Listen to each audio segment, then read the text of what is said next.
来继续来看，这是环保署上新的统计，讲台湾人使用迄种一改型的饮料杯，讲一年当至少用掉41改，这数量真惊人。为了要鼓励民众多多来使用环保杯啊，环保署来公告，为7月初1开始，民众只要家己炸迄个环保杯啊，到连锁的饮料店、超商、速食店、甲超市去抵饮料食。安尼业者都要提供至少5块以上的拍折的优待。台中市已经有连锁的咖啡店、甲速食店提前来做这个新措施。一透早去买饮料的民众拢讲，进前是俗2块到3块，啊，即摆是一足来摄5块，真有感觉。热拿铁好喽！透早啉一杯咖啡提神，用家己炸来杯啊，会当阁省5块。这是环保署公告新政策，7月初1开始，全台湾连锁饮料店、便利商店、速食店含超级市场，若是民众家己炸杯啊来，店家上少优惠5块。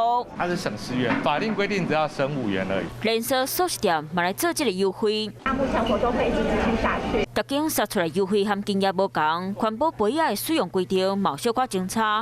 亲像这间连锁速食店要求在防疫期间，民众爱家己甲挂拍开。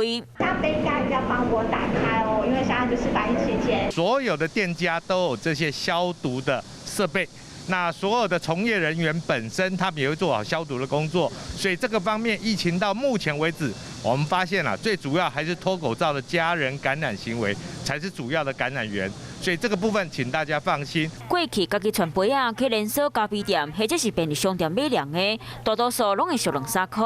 这摆一捆啊俗5块，互真侪人感觉省真济。之前是3块嘛，现在5块就很好啊。路上就很难找到垃圾桶可以丢弃，那带环保杯其实说实在的比较方便。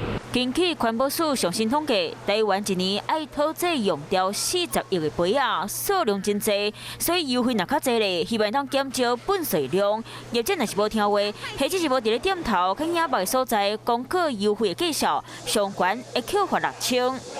Hello， 大家好，我是乃瑜，要教给大家2个任务。第一个，华视新闻的脸书专页，你按赞了吗？还有华视新闻的 YouTube 频道，赶紧订阅起来，还要记得按赞，开启小铃铛哦。